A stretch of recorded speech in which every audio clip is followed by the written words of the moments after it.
I pick up in some verses. Chapter verse 7, verse 6, 7, 10, 12, 1, 17, 19. Sinabi dito, may I read? Is not this thy fear, that confidence thy hope, and that uprightness of thy way? Remember, I pray thee, whoever praises, being innocent, or where the righteous cut off. The roaring of the lions, and the voice of the fierce lion, and the teeth of the young lions are broken. Now I think I what secretly brought to me, and mine ears received a little thereof. Some mortal mans be more just than God. Shall a man be more pure than his maker? How much less in them that dwell in house of clay, who is founding foundations in his dust, which our present before the mouth.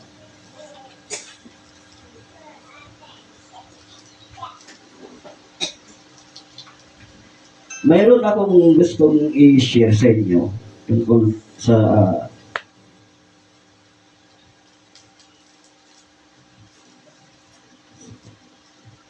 dito sa verses na ito. May tatlo akong may babahagi sa inyo. Ang una ay trial is not always the result of sin.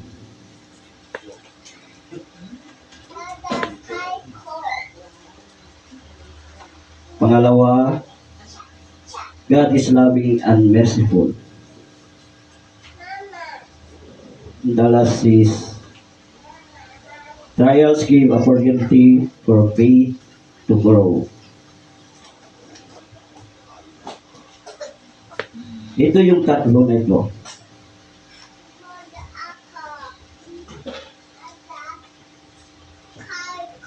In our journey through life, we often encounter trials and disturb our faith and doubt of our faith. Minsan kasi tayo ay nagkakaroon ng doubt sa ating pananampalataya sa ating Panginoon. Lalo na kung sinusubok ka. Lalo na kung may darating na trial sa iyong buhay na hindi mo na kaya.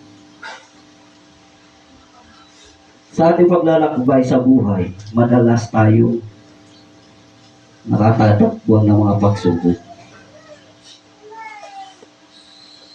Ito ay nagpapagulo sa ating pananampalataya at sa ating kapayapaan. Lalo na sa ating kapapayapaan at lagi tayong nagdudusa.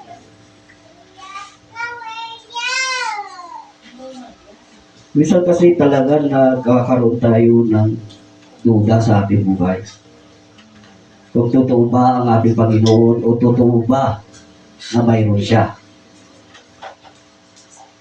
Kung titignan natin the story of Job, the story of Job found is the book of Bible that is bear his name is powerful example of these trials. Walang makakatumbas sa kanyang nagdaanan na pagsubok. Dahil hinayaan ng Panginoon para subukin siya. Dahil pinapakita niya dito sa example na ito, dahil kay sa buhay ni Job, pinapakita nito ay talagang nasa ating Panginoon. Kahit anong gawin ng kaaway sa kanyang buhay, hindi siya mananalo. Ano kaya kung tayo yun? Mawala yung kaari-arian natin. Magkaroon tayo ng sakit. Kung di na nga lang sakit sa atin, nagre-reklamo na tayo. Samantalang kay Job, sa kanyang pananampalataya, hindi siya nagre-reklamo. Dahil ang alam niya, Nandyan ang ating Panginoon. Nandyan na makakatulong sa Kanya. Dahil sinabi niya, kahit mamamatay siya na hubad-hubad, dahil pinangarap din lang naman na hubad-hubad siya.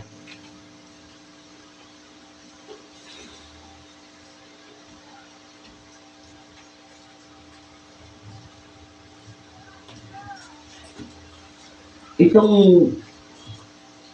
chapter na ito, Job chapter 4 verse 1 to 21, nakikita natin ang mga kaibigan ni Job ay nagsisikap na aliwin siya sa kanyang pagdurusa. Ngunit, ang kanilang mga salita ay nagpapakita ng isang maling pag-unawa sa kaloob ng Diyos at ang tunay na kahulugan ng pagsubok.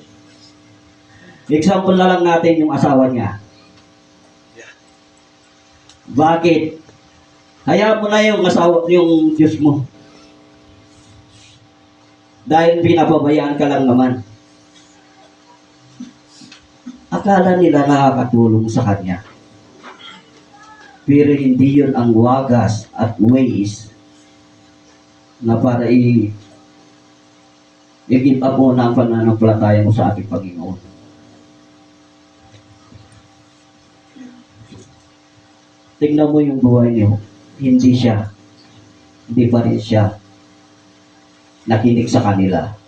Dahil alam niya na mali yung mga yon na sinasabi ng mga kaibigan niya. Ang pagsubok ay hindi palagi bunga ng kasalanan. Minsan kasi hindi.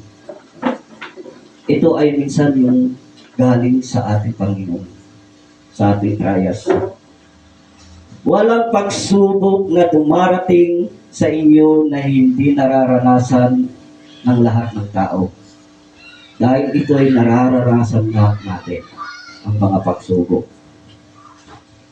Minsan, ang sabi ng Panginoon, hindi kita bibigyan ng trials kung na hindi mo makakaya. Nagsabi niya sa 1 Corinthians chapter 10 verse 13. Chapter 10 verse 13. Walang pagsubok na dumarating sa inyo na hindi nararanasan din ng mga tao. Lahat tayo nakakaranas ng pagsubok. Everybody have a trials in our life. Gaya sa akin. Sa aking buhay.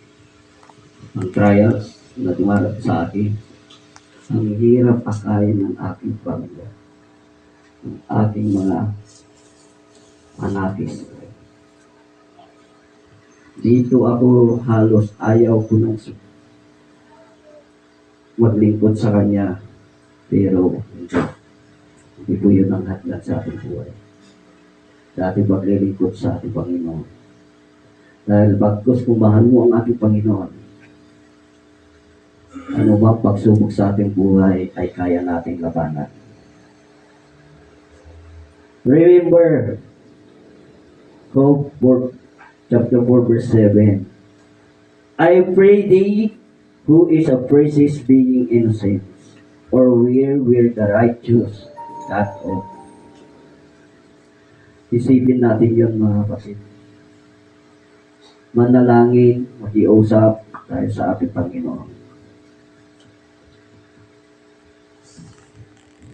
Dahil hindi naman tayo bababayaan ng ating Panginoon. Minsan, akala natin kung sino ang ating lalapitan, akala natin makakatulong sila. Minsan, ikaw pa yung ibibiin, lalo pa pahirapan. Ay, puntahin ko nitong kaibigan ko nito, makasakaling matulungan ako. Sa aking buhay, yung pala pagdating mo, hindi kanya tinulungan, mas lalo ka ba niyang inasar-asar, nilait. Yan ang sinasabi ko sa iyo. Ano? Kaya remember, brother and sister, nandiyan ang ating Diyos. Anong gagawin lang natin? Manalangin. Kaya nga, kunti na lang tayo nanalangin sa every Friday, sa prayer meeting.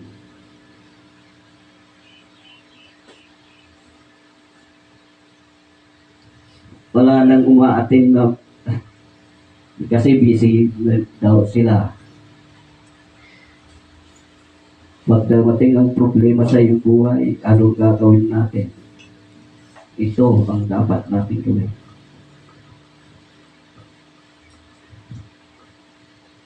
Psalm 17, verse 17. Maari bang maging matuwid ang isang tao sa paningin ng Diyos? O sa harap ng lumikha, mayroon bang malinis sa loob? Sino man na hindi nakakakita sa kanyang sariling mga araw at parang isang hininga at kanyang mga taon ay parang isang anino. Ano yung ibig sabihin nun?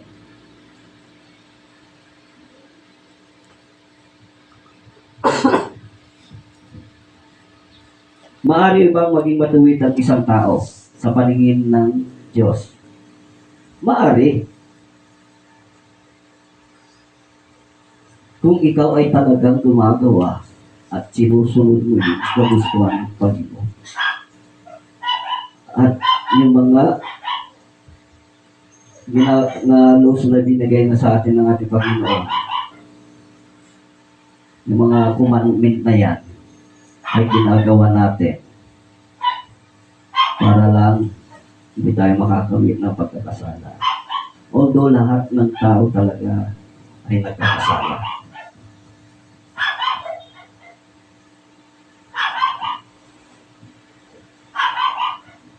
Kagaya yan na sino man ang makakita sa kanyang sariling mga araw sa parang isang hininga na kaya ng taong parang isang anino. Minsan kasi, para tayong anino eh. Na makikita mo lang yan pag may sinag ng araw. Hindi mo makita pag sa araw na ganito na hindi ka na nandito tayo sa loob.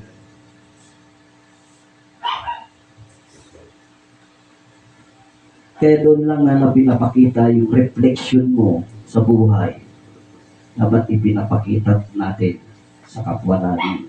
At makita niya yun, yung reflection mo sa buhay mo, na ikaw ay anak ng Diyos. Na ikaw ay talagang nagbago. Kung dati man ang iyong buhay ay masama, nakapatay ka man o gumagawa ka ng kalukuhan, kung talagang binago ka ng Panginoon, ginawa ka ng Diyos at binago ka niya, yun ang ating gawin. Pakita natin. Parang ikaw yung testimony o example sa mga tao. Kahit hindi mo na kailangan magsalita sa harapan nila. Dahil kung alam nila yung buhay mo, nakasama mo na sila lagi, na nakikita nila, sumasama ka sa kalukuhan, sumasama ka sa inuman, sumasama ka sa lahat. Pero pag nabago ka ng Panginoon, na ginawa ka ng Panginoon, ay nakita nila na hindi mo ginagawa yun. Makita nila na Panginoon pagbabago. Makita at yun, doon nila lang maramdaman din na nagbago na ito. Yun ang may itatanim sa kanilang isipan. Ito nangyari sa aking buhay. Sa aking buhay na ito, nangyari dahil dati kasi, lagi akong sumasama sa aking mga kasamahan. Minsan sa may lakbay araw kami, inom dito, sugal doon. Nanalo naman ako sa sugal dahil siniisaan ko sila. Pag mananalo ako, tatay ako niya. tataya ako. Hindi yung ano nga, pag malamdaman ko na nanalo na ako ng 500, pag natalo na ako 200, alis na ako. Bahala na kayo dyan. At least may tubo na akong 300. Diba? Ganun ang ginagawa ko. Pero in time na yon, kaya pag umuwi ako nagaling sa lakbay-aral namin, ay may dala-dala akong pasalubong sa aking mga pamilya. Dati-dati talagang hirap. Wala akong maibigay ako sa dugo. Pero kalukuhan yung ginagawa ko. Hindi kaya-aya sa bangkin ng Diyos. Nung talagang bumalik na ako sa Kanya at bago na ako sa buhay. Dito nakita nila, hindi nila ako niyayaya ng ano. Hindi tayo. Kahit buhatin pa ako noon, hindi nila talagang nila ako talagang mayaya. Ibuhos mo sa akin yung alak na yan, hindi rin pa rin ako pupunta sa inyo sa mundo. Eh, nung nakita yung pagbabakod ko yun, hindi nila na ako niyayaya. Kung nandun lang ako pag may lakbay araw kami, sila nag-happy-happy, umaawit, kumakanta, nagsusugal. Yun yung sabi ko sa kanila, hindi mo alam pagdating ng Panginoon, ganyan ang ginagawa natin. Tayo ay may iiwan. Lahat tayo ay masusunog. Yes. Kaya yun, ayun, nandyan na naman ang pastor natin. Nag-sermon na naman. At least, sinabi ko pa rin sa kanila. At may base na naman na ginawa ko sa kanila about verses. Nakasaad yan sa salita ng Panginoon, sabi ko sa akin. Mula noon, hindi na nila ako niyaya. Nandun lang ako sa room namin. Hindi ako nagbabasa ng sa cellphone ko ng Bible na naka-apps ito. Dalat awitin pakalangit. Yun ang mga kinakata ko doon. Kaya mo silang mag-happy-happy ako. Mag-happy-happy ako sa pakikipag-usap, pagbabasa ng ating pagsalita ng Panginoon. Yun ang ginagawa ko po. Kaya tinawag nila ako, Pastor. Sabi nila. Hindi, siyempre, ako naman, alam ko naman yung iba, nilalait ka. Kahit ganun ang sinasabi nila. Pero hindi, sabi ko, thank you, sabi ko. Nagaya ng sinabi ng kanyang si Hope, na ito sa Romans 8:28, chapter 8, verse 28. Alam natin ang lahat ng bagay ay gumagawa ng Diyos para sa ikabubuti ng mga nagmamahal sa Kanya, silang mga tinawag ayon sa Kanyang layunin. Lahat tayo ay tinawag ng Panginoon para sa Kanyang layunin. Para ibahagi ang kaligtasan, ang kabutihan na ginagawa ng ating Panginoong Diyos.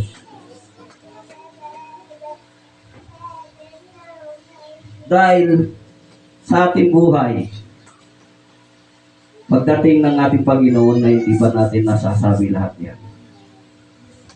At hindi tayo gumagalaw. Nagaya ng sinabi ko linggo-linggo, nandyan lang tayo, nakaupo. Pero hindi mo ginagawa. Yun na nga sinabi ko sa inyo.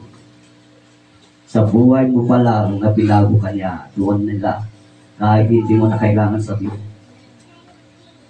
Nasasabi mo na ang layunin ng ating Panginoong Diyos. Dahil sa ikaw ay buhay na testimony. Nakikita nila sa iyong buhay.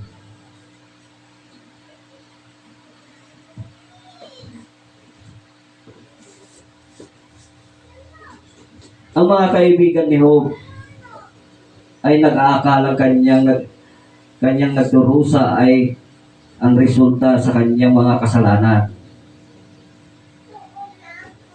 Ngunit ang katotohanan ay ang pagsubok ay maaring dumating sa ating buhay. Dahil sa iba't ibang mga katakahilanan, hindi lamang dahil sa ating mga pagkakamali, ang buhay ay puno ng mga paghihirap at ang mga pagsubok ay bahagi ng ating paglalakbay sa mundo. Ang Diyos nagtatrabaho para sa ating kabutihan kahit sa gitna ng pagsubok. Yun ang sinasabi bakit ang may bunga ba ang kasalanan.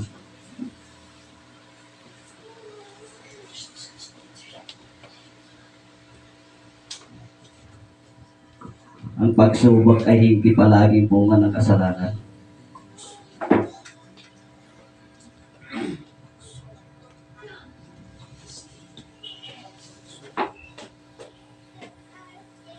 Ang Diyos ay mapagmahal at maawain. Di ba natin at naisip yun? Tayo'y minamahal at nakakaintindi ang ating Panginoon.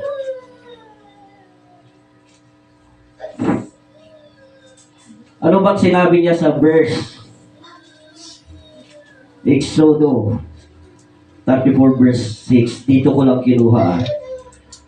Akong Panginoon ay mapagmahal at maawain. Hindi ako madaling magalit. Patuloy kong ipinagdarama sa akin pag-ibig at ako'y nananatiling tapat. Tapat na tapat ang ating Panginoon. Mahal na mahal tayo ng Panginoon. Bakit? Isipin natin kung hindi ka mahal ng ating Panginoon, bakit gusto ka niya iligtas? Sa tuwing ikaw ay naghihirap. At isa pa, yung ginawa ng ating Panginoong Diyos, hindi natin makakaya na ibigay ang inyong anak na papatayin lang dahil sa atin lang kasalanan. Dahil tayo makasalanan. Ibigay mo yung anak mo para patayin ng mga tao. Hindi natin kayang ibigay yun. Kundi ito, nakakagawa dahil ang Diyos lang makakagawa dito. Pinagkaloob niya ang kanyang anak dahil sa kanyang pag-ibig at maunawain siya. Dahil noong time nila Moises at Abraham, hindi naman nila natupad ang kagustuhan ng ating Panginoong Diyos. Nailigtas ang lahat ng tao kahit dumating man ang paghukom at baha ng Sodoma at Gomora dahil makasalanan lahat sila ng tao, makasalanan yung nandoon, ay ginunaw ng Panginoon dahil sa sobrang nilang ginagawa. Tayo'y mahal na mahal ng Panginoon. Ayaw niya tayong mailagay sa dagatang apoy. Kaya binigay niya ang kanyang anak para lang iyon at ialay. Hindi na kailangan natin mag-over ng bagay para ialay natin at tumingin ng kapatawaran sa ating Panginoon. Hindi na dahil sa ginawa na yung ating Panginoong Jesucristo, nangyari na yun. Inako niya na lahat. Siya na ay inupor niya ang kanyang buhay para mapakulag sa krus. Ito yung ginawa ng ating Panginoon dahil sa kanyang pagmamahal ng kanyang mga anak para lahat tayo ay maugasan. Praise God. Mga kapatid, anong sinabi sa John sa Hope 4 verse 6? Di ba't may takot ka sa Diyos at masunurin ka sa Kanya? Kaya dapat magtiwala ka at magkaroon ng pag-asa. Hindi ba nga Diyos ang nagpaparusa sa masama? At nagpaparusa sa mga nagkakasala? Oo, pinaparusahan sila. Minsan pinaparusahan tayo dahil tayo ay nagkakamali sa ating buhay. Binibigyan tayo ng kaparusahan dahil sa ating ginagawa.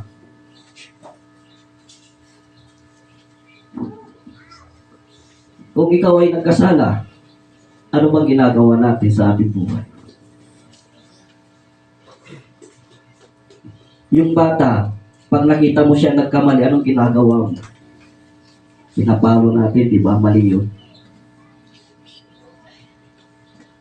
At isa pa, yung nagnakaw dyan, ay nagkamali.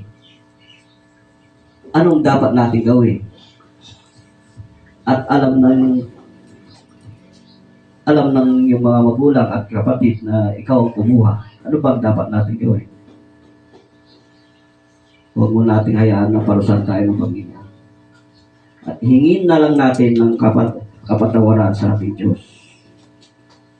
Dahil ang kaaway natin, nandyan lang sa gilid-gilid. Lagi siyang umaatungal na gayang isang layon na sinabi dito sa verse 10.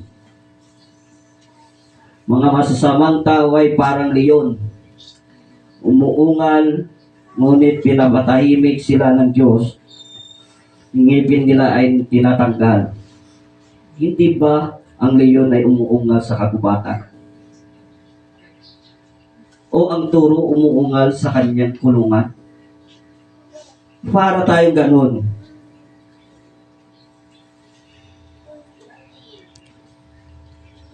Ang kaaway natin ay ang sanlibutan. Huwag natin hayaan na ilagay tayo sa kapamakan. Baka ikay mamaya nagsakmaling ka ng Diyos. Daroon layo. Dadalhin ka, kakainin ka.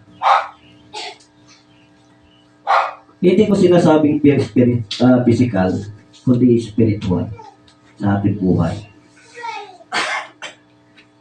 Na huwag nating hayaan na mapahamak tayo at gumawa ng patuloy ng kasalanan. Dahil ito ang kinakainisan ng ating Panginoong Diyos. Dahil ito ang ayaw na ayaw niya. Na maging sinungaling, masama, maging masama tayo. Kaya mga kapatid, ang hindi umiibig sa hindi kumikilala sa Diyos, sapagkat ang Diyos ay pag-ibig. Mapagmahal ng ating Panginoon.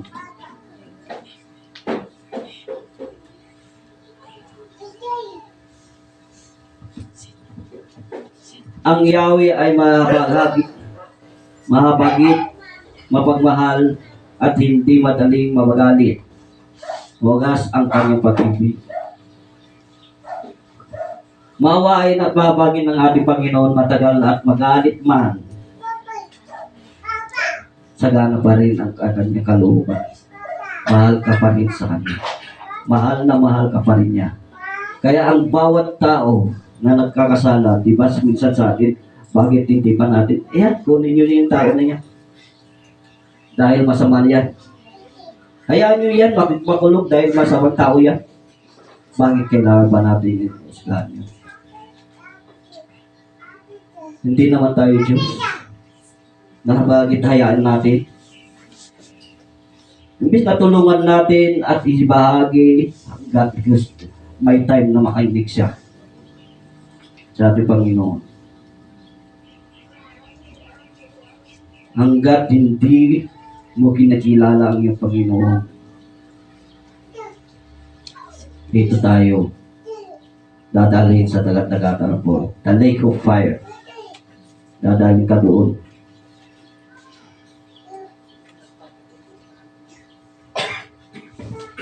Bagamat ang Diyos ay magkatarungan, hindi rin siya isang Diyos na nagpaparusa lamang.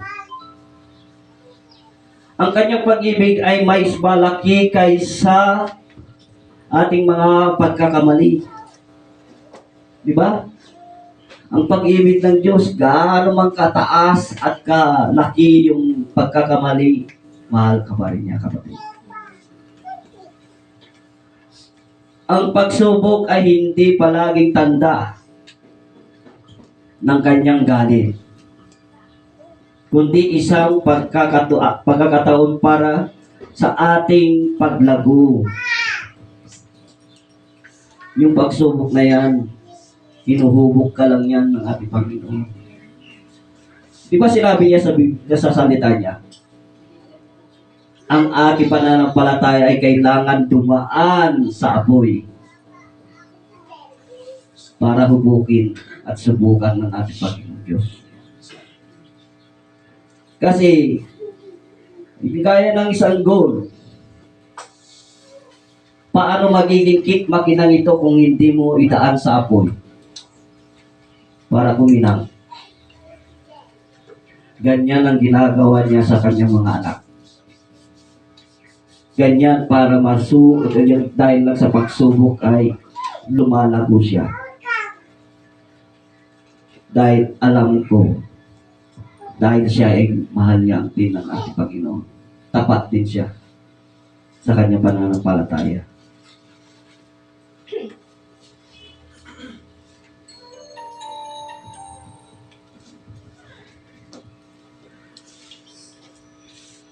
Siya ay nagbibigay ng lakas ng ating pananampalataya. Ang Diyos ay puno ng pag-ibig at awa at hindi niya tayo iiwan sa gitna ng ating mga pagsubok. Amen. Amen. Kaya mga kapatid, manalig tayo sa ating Panginoon. Scam na sinusubok tayo. Scam na may trials tayo. Isipin na lang natin. Nandyan ka naman, Lord. Alam ko, di mo ako pababayaan.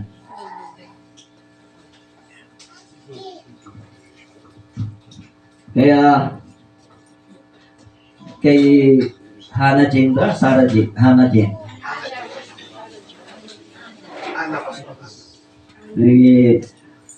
Nakarili ako kanina sa kanyang kwento, sa kanyang Kristo. Parang mapaiyak ako noon Mapaiyak ako kanina Pagdating ko pa lang, narinig ko. Totoo yan sa ating buhay na nangyayari. Dahil alam ko ang Panginoon ay sinusubok ka niya, hindi ka niya pababayaan.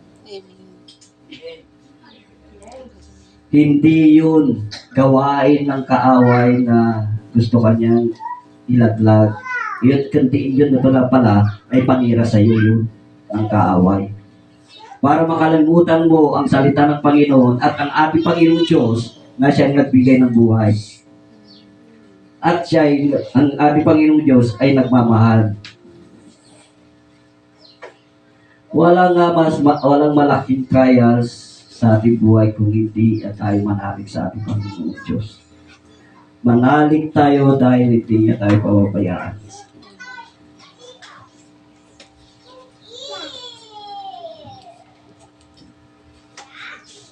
Ang pagsubok ba, ito ay binibigay pa sa ating mga nananampalataya?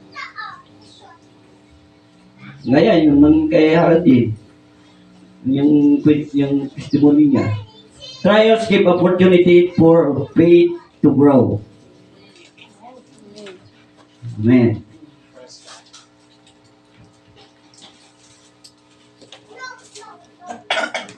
Mga kapatid, magalak kayo kapag kayo'y dumaranas ng iba't ibang uri ng pagsubok. Dahil lahat tayo ay may pagsubok, iba-ibang pagsubok natin. Dapat ninyong malaman na napatatag ang ating mga pananampalataya sa pamamagitan ng pagsubok. Santiago yan, verse 2 saka 3. Tayo'y lahat ang pinapatatag at sinusubok. Kung titignan natin sa mga nangyayari sa ating buhay, bakit nangyayari sa akin ito? Sabi mo, Wala na naman kaming ganito. Bakit lagi na lang? Minsan kasi hindi tayo natututo eh. Kaya lagi nandyan lagi yung mga trials na yan eh. Matututo ka hanggat alam mo ang iyong Panginoon at alam mo ang kanyang salita. Dahil tayo ay mga dumaranas ng mga trials sa ating buhay. Hindi ka lalago eh. Pag hindi ka dadaan ng pagsubok eh. Lahat tayong mga Kristiyano ay dadaan tayo sa lahat ng ganyan. Para tayo ay lumago, lalo na palakasin ng ating pananampalataya sa ating Panginoon.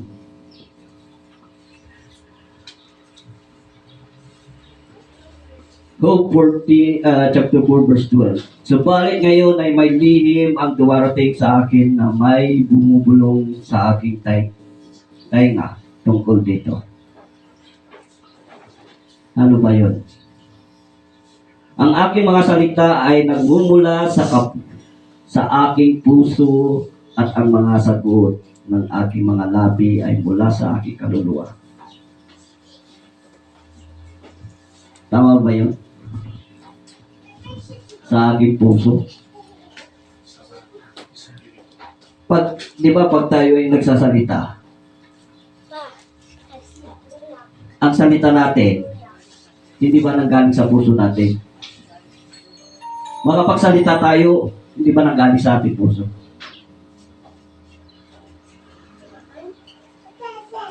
Ganon yun. Kung ano nasa puso natin ay nasasabi natin.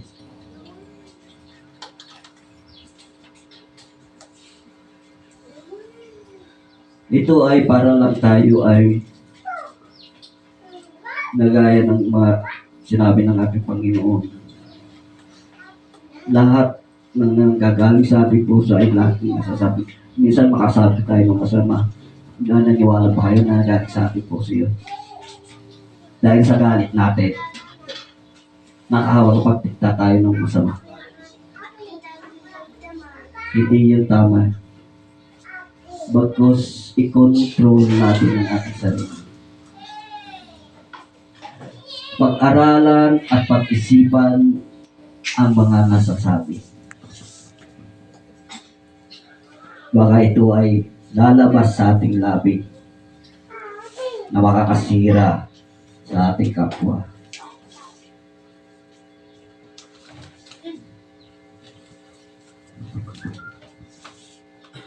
Malapit na tayo matapos. Last na yun. How much less them that dwell in the house of clay, whose foundation is the dust with the crust before the mouth.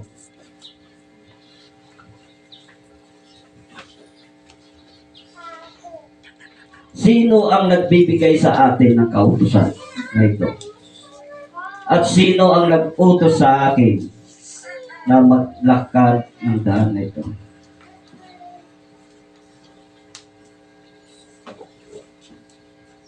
Tingnan natin, basahin natin sa Tagalog. Ano pa kaya ang silang mga nakakatira sa mga bahay na gawa ng putik?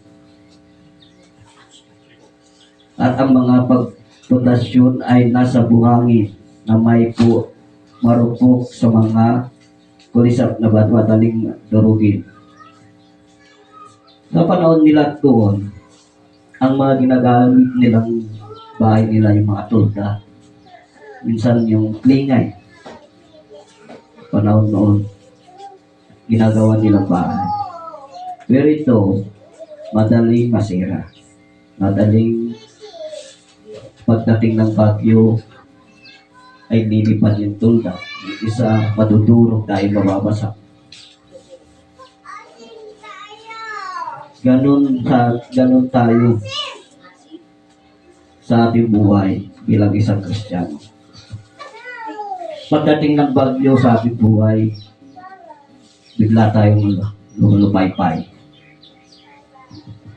Malulungkot. Di ba ano bang sabi ng Panginoon? Walang pagsubok na hindi mo kaya-kayanin. Dahil dito tayo masusubok. Sa ating pananampalataya,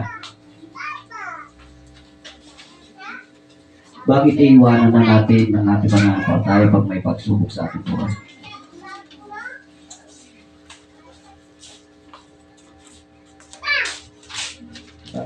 Sa Santiago chapter 1 verse 2.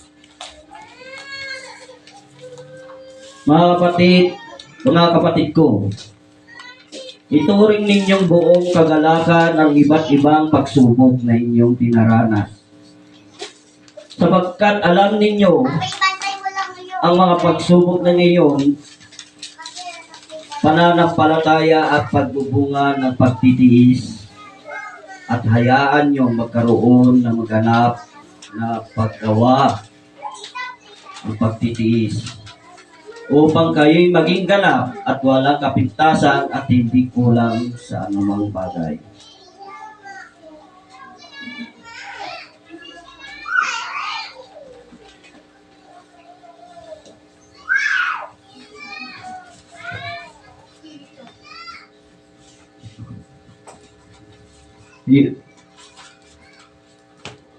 Pag tinitingnan natin yung verse na Santiago, chapter 1, verse 24, verse 2, verse 4. Kailangan yung tingnan natin, magbahagi tayo sa bunga ng pagtitiis. Ano ba ang bunga ng pagtitiis natin? Perseverance, victory, para mag-ano tayo ng lumago tayo. Yun yung bunga ng pagtitiis at tayo ay lumago. Ano pa, pag sakaling sa ating pagtitiis na ginagawa natin, di ba? Ano ang nasa isip natin? Ano ba yung mga promise ng ating Panginoon Diyos? Eternal life. Ano ba yung sinabi niya? Bibigyan ko kayo ng tahanan. Binibigyan ko kayo ng tigtimpala. Ano yun? Dahil sa ating pagtitiis at nakaunalig sa Kanya at nagtagumpay sa mga pagsubok.